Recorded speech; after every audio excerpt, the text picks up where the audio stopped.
Hello, you're watching New Vision TV News with me, Ruth, in a scheduled broadcast from the New Vision newsroom. We'll take a look at the news around Uganda, around East Africa, around the world.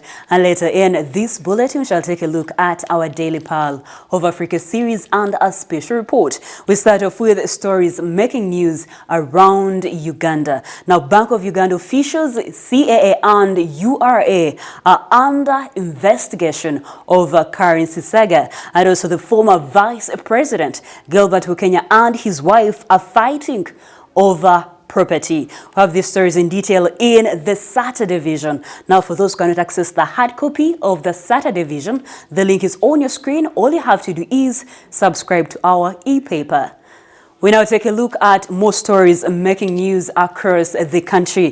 From Kasese District, Court has granted Resurreal King Charles MUMBERE 2 weeks to travel to Kasese and bury his mother. Now, following the 2017 clashes in Kasese, where more than 70 people were killed, MUMBERE was arrested on charges of terrorism, murder, and treason. Court banned him from traveling to Kasese during the hearing of the case in Jinja. The case is still before court. The Queen Mother is slated to be buried on Tuesday. Christine Bira Mukirinia died at the age of 85 on Tuesday at Kilembe Hospital in Kasese. Her death coincided with the outbreak of Ebola in the district, to which government has responded by sensitizing the people to avoid the infection. A lot is happening around Uganda's capital city, Kampala. Now, New Vision TV has learnt of a pact between Fresh Kid's father and the manager, which details how the child singer's revenue and from his singing is to be shared. Fresh Kid, whose real name is Patrick Senyonji, is a 7-year-old rapper who hit the local entertainment scene early this year. 3 people who to share the money are the father, manager, and the mother. According to the sharing agreement, Fresh Kid will take 30%, leaving the rest to the trio. The father will pocket 20%, the manager 20%, and the mother 10%. Now, 30% is reserved for the management and administration.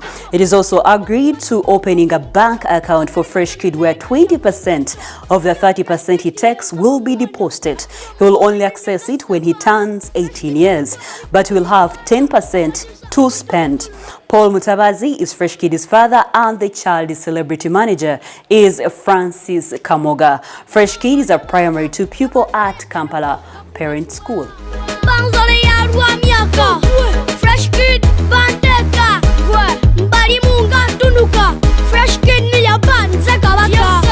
Let's keep up in Kampala now. During his speech on the national budget, the president waded into the debate on whether the late NSIBAMBI made the right decision to choose his daughter's heir.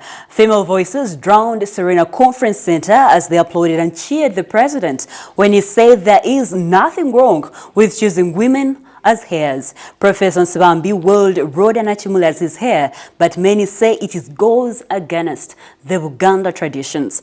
President said Ugandans need to drop progressive customs, saying Africa cannot be strong with traditions that disable her. Museveni said traditions that deem it anathema to girls being declared as heirs to family heritage were informed by the social dynamics that no longer make sense today.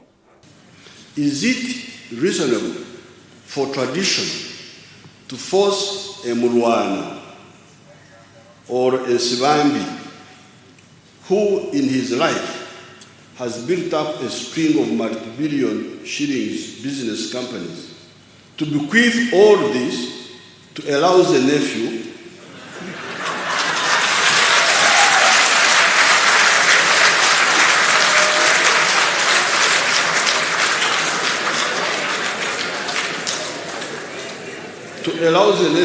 is a male, or to leave the powers of selecting the heir to the clan members, some of whom may not have bothered to wake up to the need of modernization.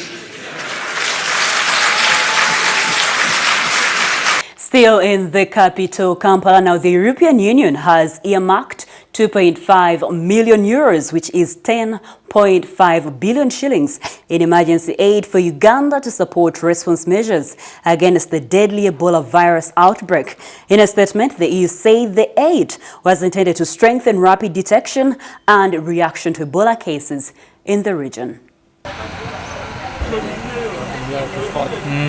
Moving on to Rukunjiri district, 3 people had been put under isolation, suspected to have gotten in contact with Ebola patients have escaped the healthy facility. The 3 were admitted at Kihihi Health Center 4 in Kanungu district on Tuesday, and their blood samples were taken to Entebbe for testing. They have escaped before the results returned. The Deputy RDC Kanungu, Emi Ngabirano, said the suspects entered the country from the Democratic Republic of Congo on Tuesday looking for medical care in Uganda and were taken to Kihihi Health Center for examination.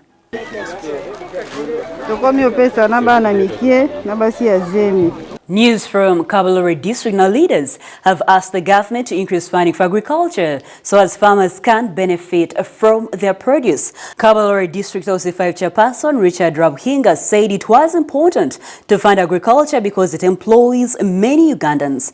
Jackson Musinguzi, a farmer and a member of the Kabalore Farmers Association, said that many farmers are still engaged in subsistence farming and earning little from the gardens. He said there was need for the transformation of the agriculture sector and asked farmers to embrace value addition as one way of getting more money from their produce.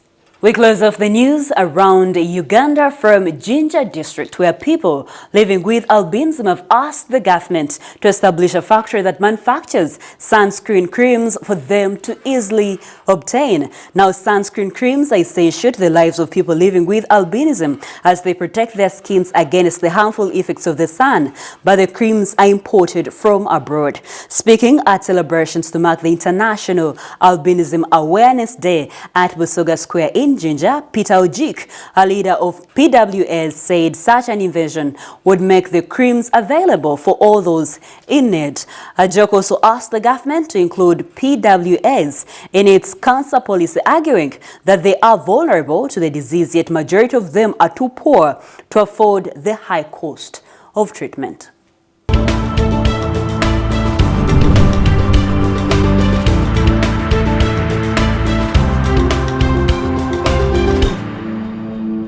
We now move on to stories making news around the East African region.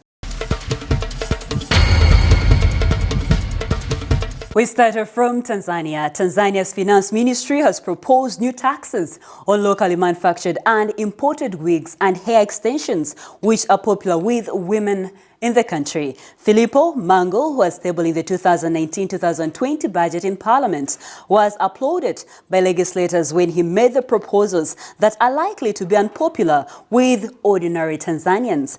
When the budget is approved, locally manufactured wigs will pay a 10% tax, while imported ones will attract a 25% tax.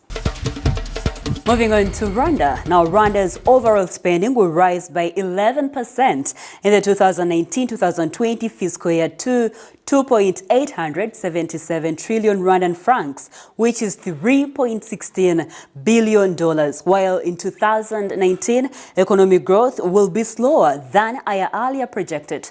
Now, its finance minister said on Thursday. Wazil Ndajijimana proposed that 85.8% of the budget would come from internal sources and the rest from external grants. The economy is projected to grow 7.8% in 2019 from 8.6% in 2018. We close off the news around East Africa from Kenya. Now, the story of one MP who slapped a female colleague has become the talk in Kenya. Reports say Rasida Kasim slapped Fatuma Gedi because she did not allocate money to his constituency. Gedi, who sits on the Parliamentary Budget Committee, was seen crying with blood oozing out of her mouth after the alleged assault, which has been shared widely on Twitter. Now, female MPs subsequently walked out of Parliament in protest after their male colleagues mocked them. Kasim has been arrested.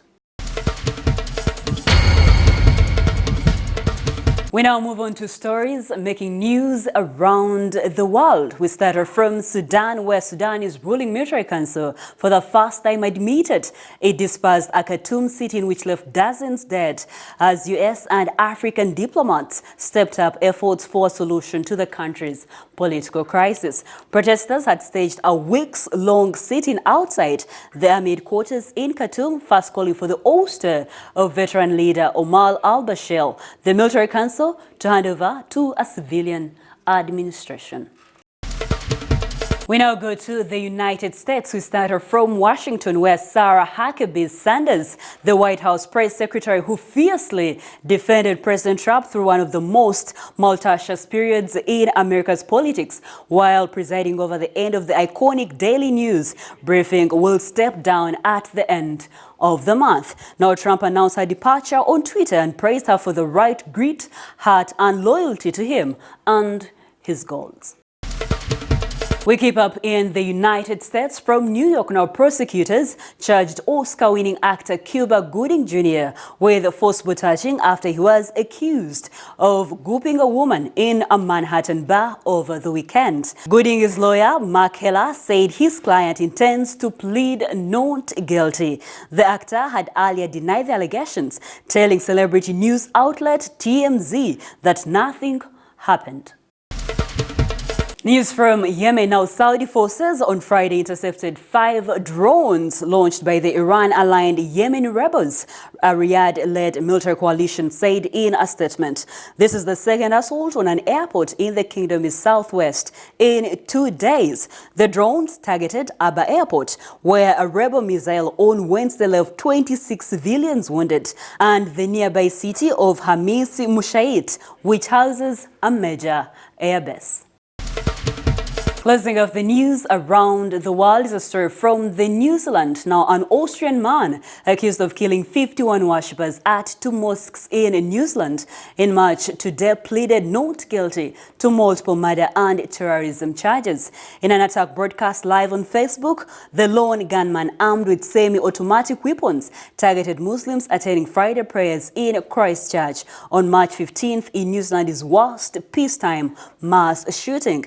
Appearing in Christchurch High Court via the audio-visual leak from a maximum security prison in Auckland, Breton Tarrant sat silently as lawyer Shane Taid said his client pleaded not guilty of all charges. That is it for the news around the world. We take a short break, but when we come back, we'll look at the news in business.